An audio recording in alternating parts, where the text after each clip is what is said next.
The nativity story is an incredible leveller of all kinds of people from all kinds of backgrounds. And if you don't already know this, let me tell you that this story is all about you. This story is for you.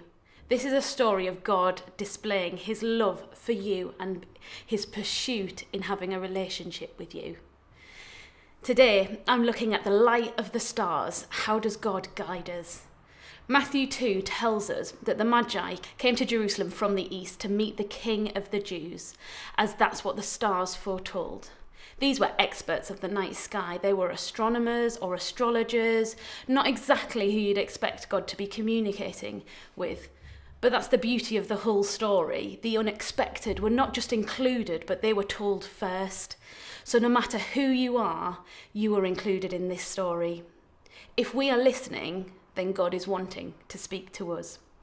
So today, my 3 highlights are going to be to lift, to look, and to live. We're looking at lifting our eyes up, looking clearly, and living it out.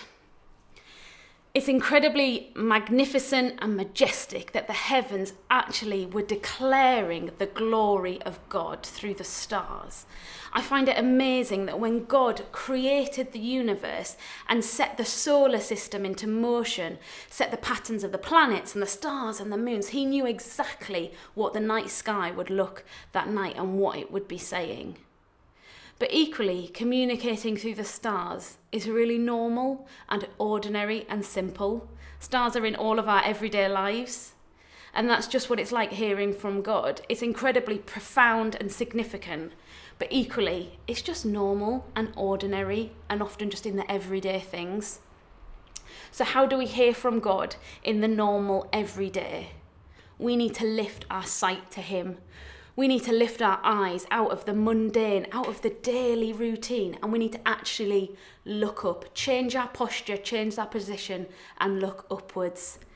If you're anything like me, listening to God and looking to him is not my first instinct. This is how often things pan out in my life. I'll start thinking about something, and then perhaps I'll research it a bit, and then I'll probably discuss it with my friends and with my family, and then I'll think, this is quite significant, I probably should pray about it.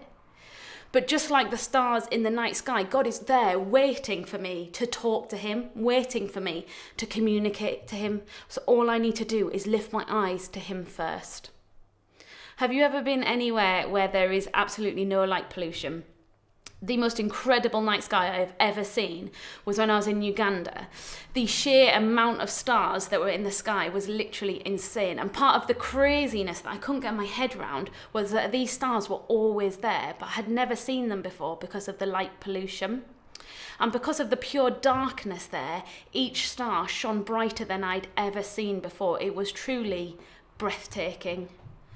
I'm really guilty of filling my ears, my eyes, my mind with just constant stimulation from the moment I wake up to when I go to sleep. I have TV, phone, podcasts, music, talking to people, job, the lists go on and on and on.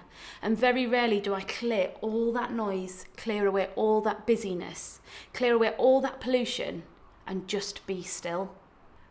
My friend recently told me that having her quiet time is like a train leaving London Victoria Station. At first she sits, but her mind is full and buzzing like city life at the skyscrapers, the crowds, the busyness. But if she sits in the stillness long enough, just like the train journey, she soon finds herself in the rolling countryside, in the peace and quiet, able to see and hear God. Jesus regularly made time to have space to retreat to the quiet and stillness. So if Jesus needed it, how much more do I need it? So we need to just create space so we can see clearly, so we can look and see God. What habits and disciplines do we need to put into place daily, weekly, yearly to clear that pollution and so we can see the stars, to stop that endless noise and actually listen to God?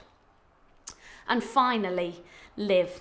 Matthew 2 continues to say that the star went on before them continually and led the way until it came and stood above the place where the young child was. When they saw the star, they rejoiced exceedingly with great joy. And after entering the house, they saw the child with Mary, his mother. And they fell down and worshipped him. And after worshipping, they opened their treasure chests and presented to him gifts of gold, frankincense, and myrrh, gifts fit for a king. The Magi saw the stars and understood the significance, but that wasn't just it. They lived it out, and in fact, they walked hundreds and hundreds of miles to come and worship him for themselves. They sacrificed time and effort and money because they knew that it was worth it. Worshipping God needs to be our living reality. What are you doing with your life to live out the worship of the Saviour of the world every day? How are you choosing to worship him? How are you choosing to act in your day-to-day life? Worshipping God isn't just in our singing, it's in our living. So church, let's live out our worship for God today. And if this journey is brand new to you, we would love you to join us on an Alpha course to explore questions about God further. So please go to our website, arunchurch.com, and make contact. And that can be your first step to living it out today. I pray today that as we lift our eyes to you, God, that we make room so that we can look at you clearly and so that we can put into action and live out our worship to you exactly where we are today. Thank you, church.